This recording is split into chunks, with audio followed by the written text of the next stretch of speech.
We have selections, not elections. It's all just theater, dividing us over pre-made decisions. So stop playing the game. Stop supporting the system. Stop defending the insanity. Just stop. I couldn't agree more. Everyone, Johnny here, don't speak news. Well, this is news that shouldn't have to be spoken about anymore. You would think, after all of the rampant fraud that we've seen in the so-called election system here in America over the last several decades, you would think it would have gotten through to people by now. That it's not who votes, it's who counts the votes and how they count the vote and how they rig the votes and how these decisions have already been made no matter who gets into office. And this article goes on to explain that. It does it from more of the presidential election side, but it's all these elections or selections. State level, local levels too. The World Economic Forum is getting their way no matter what, who we put in office. And we're in the tribulation hour. America's under judgment. You cannot vote your way out of that. But Jesse Ventura, a former Navy SEAL and governor of Minnesota, who ran as an independent, and he won from 99 to 2003. He's a former WWE wrestler and movie star, and has a really good way of summarizing the political banter, campaigns, and elections in the United States. And he said this: politics in America is identical to pro wrestling. In front of the crowd, in front of the TV, they pretend they hate each other.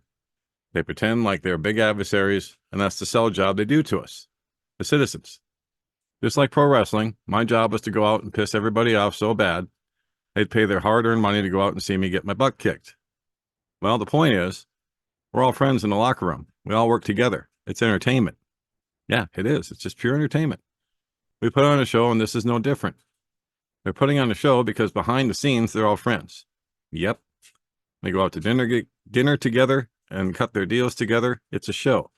That's what I believe, and he's right. I taught at Harvard in 2004. Do you know what one of my classes was? How pro wrestling prepares you for politics. And he's absolutely right, guys. I'll let you read the rest on your own. I don't need to say anymore. I wanted to bring this up because when I saw this yesterday, it just jumped out at me. And I thought, wow, if that isn't ever a true statement, and I wish I would have had this in my arsenal last week when my neighbor came at me with voting again. Unreal. And while everybody's fighting over voting, in the meantime, many of the most beautiful places in America have been transformed into open toilets. And he's right. This is from the Economic Collapse blog, Michael Snyder. And he says, once upon a time, America was such a beautiful place. As a nation, we're blessed with great natural beauty. We were. And the shiny, clean cities we constructed from coast to coast were once the envy of the entire world. But now, many of the most beautiful places in America have literally been turned into open toilets. Let me give you an example. Decades ago, California beaches were so spectacular that tourists would come from all over the world to experience them. But now, the beaches in one section of Southern California resemble a portable toilet and have been closed for 700 days in a row due to billions of gallons of untreated wastewater that's flowing into the Pacific Ocean. Residents of a small coastal city in California say they've been trapped in a portable toilet after 700 consecutive days of beach closures. For the past 4 years, residents of Imperial City, a small town located a 20-minute drive from San Diego, have endured daily exposure to sea spray and aerosol particles emanating from the polluted ocean. More than 100 billion gallons of untreated wastewater have flowed through Mexico's Tijuana River and into the Pacific Ocean, eventually reaching the coastal town over the past 5 years. So why isn't California Governor Gavin Newsom doing something about it? Why isn't the Biden administration doing something? One local resident says the smell of human waste is so strong at night, it actually wakes people up. Wow. According to a study by San Diego State University, heavy metals, toxic chemicals, and bacteria detected in the water are being released into the air and lingering in the soil. I'm more frustrated than ever since we found out that it goes into the air, so it's not just the water, a resident said. In letters from community members calling for action, one resident said the smell is akin to being trapped in a portable toilet, so strong it wakes them up at night. Can you imagine the cumulative impact that all this wastewater is going to have if it's allowed to continue to flow like this year after year. Wow, no kidding. Then we have Alexandria Ocasio-Cortez, AOC, in her district in New York. And he says here, and this author says that when I visited New York City a little over 2 decades ago, everything was very clean and I felt safe wherever I walked. But now, AOC's district is being described as looking like a third world country. AOC's district is being described as looking like a third world country after video emerged showing trash-covered streets overrun by migrants. Footage captured by Queens resident Ramses Frias shows 2 streets in the neighborhood of Corona, Jackson Heights, and Elmhurst. The video shows the streets of an area overflowing with trash as migrants set up makeshift flea markets, flogging clothing items. Roosevelt Avenue has also become known as the Market of Sweethearts, and viral videos showing alleged sex workers lining the streets of the area. Of course, it isn't just her district rapidly going down the tubes.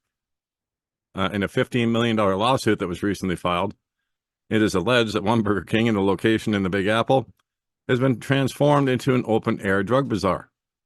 A Burger King in New York City has been slapped with a $15 million lawsuit. Over allegations, the fast food restaurant has turned into a open-air drug bazaar. The restaurant, located at 106 Fulton Street in the Financial District, was sued by longtime resident and filmmaker Kevin Kaufman, 69, who's branded the street a neighborhood in crisis.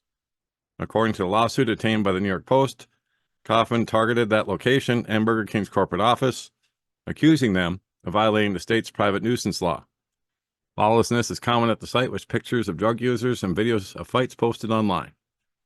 Once again, we see the word lawlessness used to describe what's happening in the U.S. Gee, that was predicted somewhere, was it not? Matthew 24:12. And because of lawlessness will abound, the love of many will grow cold. And we're here right now. Right now, as it says, lawlessness is common at the site, with pictures of drug users and videos of fights posted online. Once again, we see that word lawlessness used to describe what's happening in our largest cities. And it's pretty much that way here in Spokane, too. Maybe not quite that bad, but it's bad. I mean, they no longer really investigate property crimes anymore, and they haven't for a long time. So, yeah, unless there's an actual emergency going on, don't expect help from the cops around here either. And even then, it's going to take them a while. So, how many times in recent months have I warned about how lawless this country is becoming? Yeah, it's pretty commonplace these days. In fact, in a piece I authored that was one of the featured articles on Zero Hedge Sunday, I stated that America is becoming a little bit more lawless with each passing day.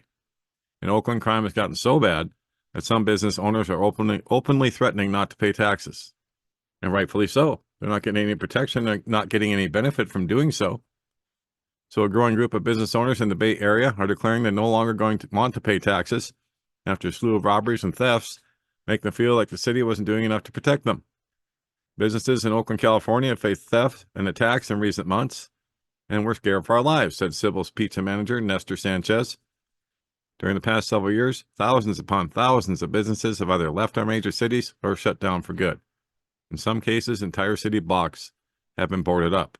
And now, we've learned that hundreds of family dollar stores are going to be closed, and that's going to create even more empty buildings.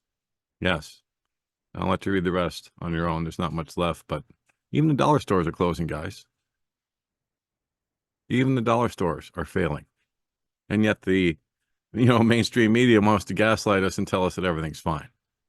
Nothing's further from the truth as usual with those people. Now we have this one from the Daily Mail. Could America's squatting crisis, did you know there was a squatting crisis? Well, there is. Could America's squatting crisis spill over into bloody violence? Cases surged by a third in worst hit cities as homeowners turn to vigilantes to turf out armed occupiers. So the legal system is failing beleaguered landlords facing months-long court battles to rid their homes of illegal occupants who get away scot-free.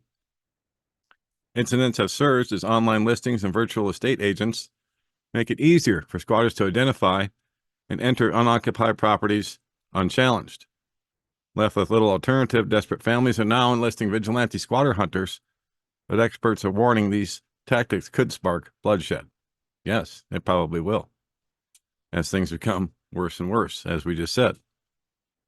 It's going to become more lawless. and people's hearts are waxing cold. So each week, shocking tales emerge of helpless families looted out of their homes by scrounging crooks. Entire communities in LA and Atlanta have been ravaged by criminals turning homes into strip clubs and hosting all-night raves, while residents of Texas and Colorado are being tormented by a serial squatter who is running rings around the police. Emboldened by weak law enforcement, I remember defund the police 4 years ago. That's why all this is happening. A lot of policemen retired and retired early, or just outright quit and decided to do something else.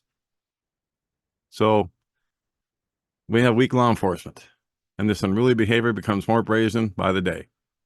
Throw in a housing crisis, a COVID court backlog, and a broken legal system, and the result is a surge in unwelcome, aggressive, machine gun-toting guests who property owners are powerless to evict. Left with no alternative, desperate families are turning to vigilantes who pledge to confront the squatters head on. And there's one of them. His handyman turned squatter hunter, Flash Shelton. So you'll see more and more of these Flash Sheltons appearing. Here's one of the serial squatters, Heather Schwab, who's now on the run again, despite having been arrested twice since being released from a 5-year jail sentence for squatting-related offenses. Here's another squatter pointing a gun at the camera over on Instagram. I'm sure with no repercussions. Now experts are warning the crisis is about to turn ugly. One eviction lawyer with a burgeoning caseload told Daily Mail that it's just a matter of time before disputes turn violent and potentially fatal. So how is a country founded on the belief that private property is the foundation not only of prosperity but freedom itself ended up in such a mess? Well, because we let incompetent and corrupt politicians run the show, and we didn't hold them to task. Everybody in America has avoided the subject of politics. Well, if you're in a constitutional republic, which is what we're supposed to be, you have to participate. You have to be active in it. You have to hold them to account all the time. But nobody wants to do that because, that's just negativity, Johnny. I remember in 2016, everybody said, you can't be negative and talking about politics. What are you doing that for? Just don't focus on that. Focus on living your best life now and blah, blah, blah.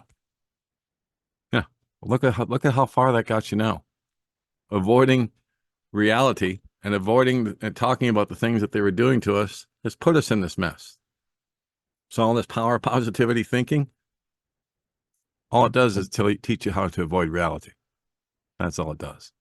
Anyway, that is it for now. I just wanted to share some of this stuff with you guys while it was still fresh on my mind. Wow, it's getting worse here in America, and everybody can see it, and everybody can feel it, and all of us know elections are never going to solve it. We're under judgment. It's time to repent. Time is short. Seek Jesus Christ now while you still can. God bless. Take care. Johnny Storm, Don't Speak News.